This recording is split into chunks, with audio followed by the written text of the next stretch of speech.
Bueno, estamos en el segundo bloque, como se dice en la TV, y con ese orden tan particular que es el azar, con Adriana casi al intento de un encuentro doble. Por un lado, un cambio de paradigma, un cambio de centuria, cambio de siglo, cambio de época, como sucede con esta hipótesis que les compartimos en el primer bloque, que es la entrada del siglo XX al siglo XXI, y una segunda premisa que es algún otro pensamiento que trabaje sobre lo superficial, ¿no? O sea, este mundo de lo digital que se desliza. Nos topamos con un bloque de intensidad realmente, que se da en este caso del siglo XIX al XX, y no azarosamente diría que se da en Estados Unidos, ese territorio tan extraño y hoy por hoy tan a debatir, Adriana, ¿no? Eh, Sí. en un punto, adelantándome a este bloque, diría qué poco quedó de esta muchachada que les enseñó en el siglo XIX en la política actual respecto al coronavirus, por ejemplo, ¿no? En Estados Unidos. Nos encontramos que hacia el final del siglo XIX, un grupo en este caso de hombres, espacios a debatir y a deconstruir todavía, pero en este caso todos hombres, todos fuertemente demócratas de centro izquierda, todos norteamericanos que son, y cito a Dewey, James, quizá el más conocido, William James, Pierce, otro gran conocido, Mead, y hasta diría más tardíamente, quizá Bateson hubiese sido, ¿no? Un pragmatista. Eh, Justamente, el pragmatismo. Nos topamos con esta palabra que es el pragmatismo. Y van a ver a lo largo de estos encuentros que nos ayuda a pensar el hoy, eh, sobre todo con estos elementos que vimos en el primer encuentro, que es, en el primer bloque, lo digital. Eh, Pragmatismo viene de acción, ¿no? Eh, y vamos a ver cuáles son las características principales de esto, que no es una filosofía, y eso ya nos está desmarcando, digamos, políticamente, ¿no? De lo que es una epistemología. No es ya ni siquiera una corriente de filosofía, sino que es una herramienta, una metodología, ¿no? Y esto no es menor. Esto que dijimos en el primer bloque, Adriana, trayendo a Alberto, ¿no? El dramaturgo escribe sobre el escenario, esta política de pensamiento, de acción, esta pragmática de estar en el mundo, tiene que ver exactamente con eso. Esta gente hubiese puesto quizá como título en sus libros, nosotros como filósofos somos dramaturgos que estamos escribiendo en el escenario. En general, la filosofía que hemos conocido, sobre todo en el taller, ¿no? Con la cual debatimos constantemente, tiene que ver con una política que va hacia el pasado, ¿no? El idealismo en Kant o en Hegel, que esto, bueno, lo he aprendido de vos, Adriana, esa forma de dibujar, ¿no? Darle una topología a Hegel, que es un círculo, que es matemáticamente perfecto, que se mantiene en movimiento, pero que no necesita que nada entre ni salga, ¿no? Un modo de pensamiento que tiene una particularidad, que varias veces la hemos compartido con los compañeros y compañeras del foro, que es la verdad en sí misma es inalcanzable. Por supuesto, eso genera automáticamente mucha ansiedad. Spinoza diría, eso quizás nos vuelve esclavos, ¿no? Esa premura por ser, y ese ser que se escapa constantemente. Gran parte de la filosofía occidental, que siempre se ocupó de esa palabrita tan pequeña, el ser, se basa sobre una premisa bastante angustiosa, que tanto tiene que ver con el capitalismo, con la neurosis, con las políticas identitarias de la modernidad. La verdad en sí misma se nos escapa todo el tiempo. Y el pragmatismo va a decir algo tan sencillo también, tan, tan distinto, y es todo el tiempo estamos allí en la verdad. Es absolutamente no relativista, sino realista. Con la excepción, y no menor, y van a ver que todo lo que estemos diciendo ahora con Adriana en este segmento, eh, son cosas ya vistas y pensadas en el taller. De alguna forma esta muchachada que son James, Mead, Dewey, no están haciendo más que volver a convocar un pliegue, una ola de pensamiento que ya hemos visto en Spinoza, en Lucrecio, en los estoicos, por supuesto en Deleuze. Van a ver que se van a repetir algunas cosas, y eso es bonito. ¿Qué dice este movimiento realista? Dice entonces, por supuesto estamos siempre allí en la realidad, somos parte de ella, pero la realidad o la verdad se expresa a modo de mosaico. Hay múltiples modos en que se puede ofrecer la verdad. No ya entonces una verdad única y a la cual no se puede alcanzar, sino un pluralismo de una verdad.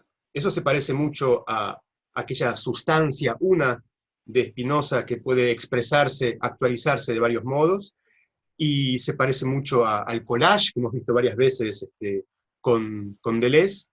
Y ayer a la noche, lo mismo le ocurre a veces a Adriana, y nos compartimos, no solamente nos juntamos los martes, sino también durante las noches.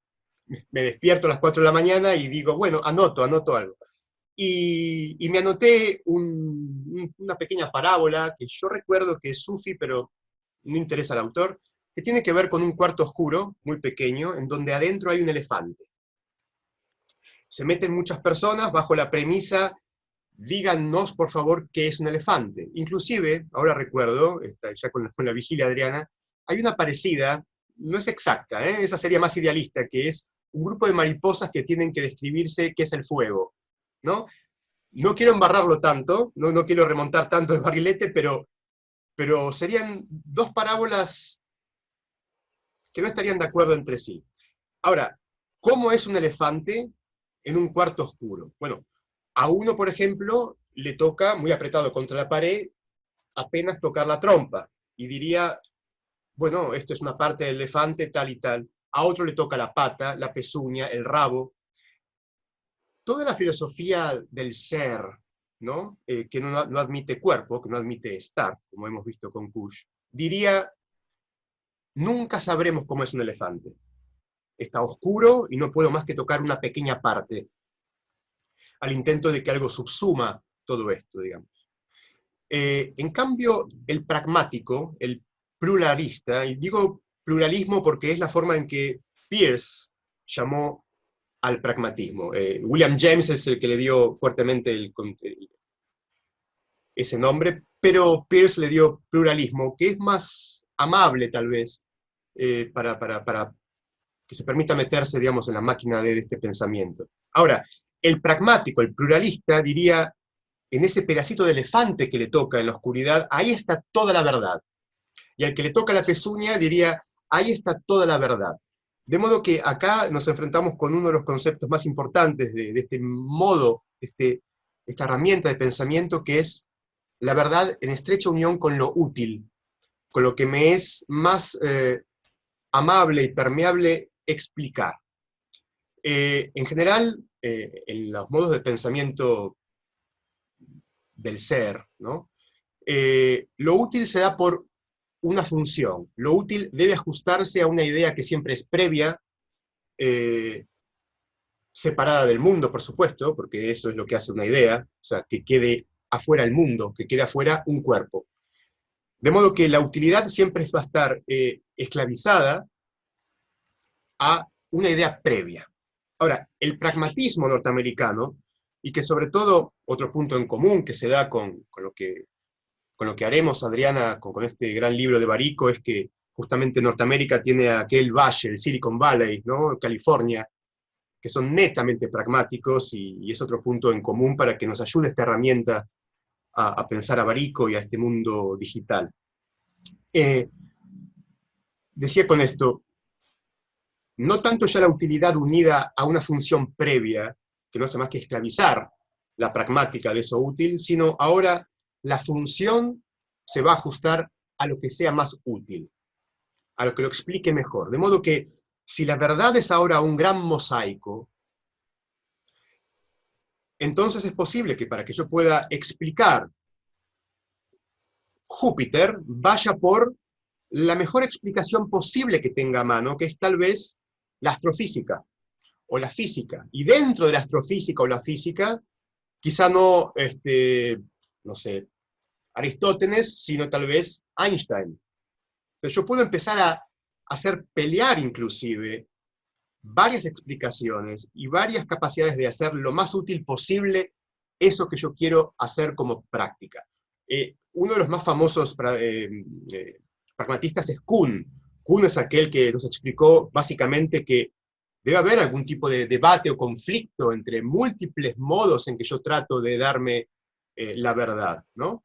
De modo que es... Sabés que, Maxi, ahí cuando nombrás a Kuhn recordaba algo, que Kuhn dice que los únicos que pueden llegar a cambiar, a modificar un modo de pensar, son aquellos que no tienen una relación dogmática con el pensamiento.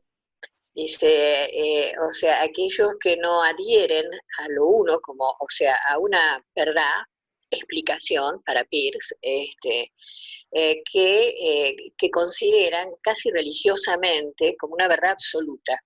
Sí. Y solo se puede ir modificando el pensamiento de una persona y de una sociedad en la medida en que abandonan esa postura dogmática y se abren justamente a la mutación y al movimiento de las ideas, Sí. ¿no? O sea, pensaba en eso en Kuhn, y que no habría ciencia si no existiría la posibilidad de romper con la cristalización de los dogmas, ¿no?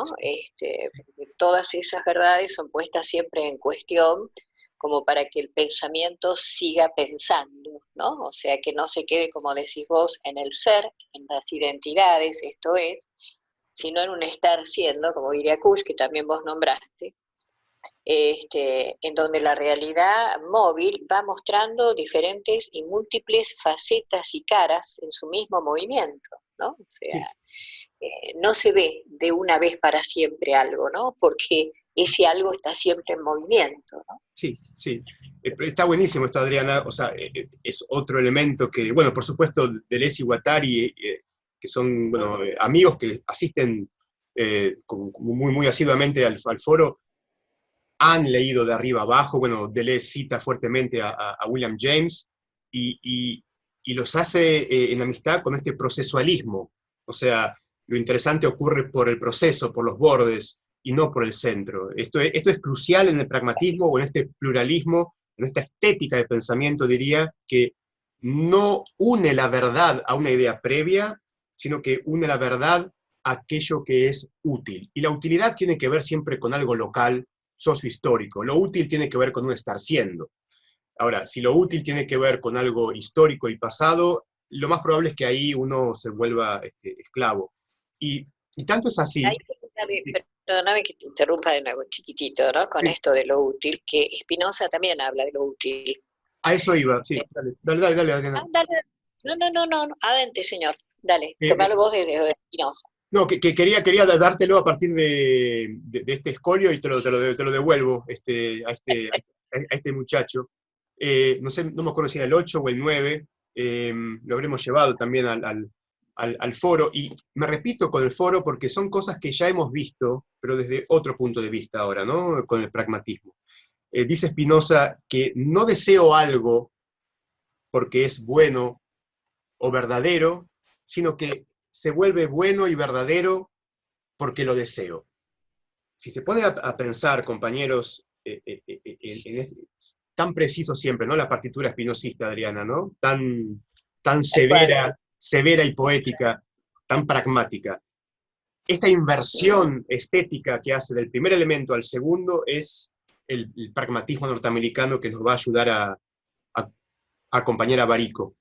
Adriana. Y fíjate que es una inversión ética también, ¿no? Además de estética, coincido plenamente, porque si la ética espinociana es llevar la potencia a lo máximo de lo que pueda expresar como tal, y teniendo en cuenta que para Spinoza el deseo es esa potencia, ¿no?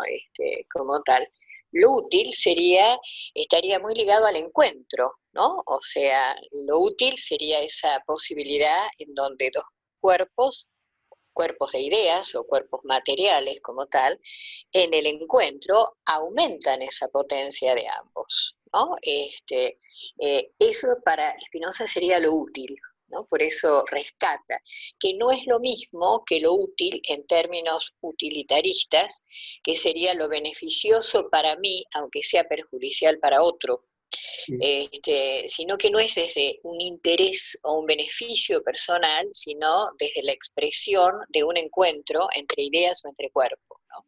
En ese sentido.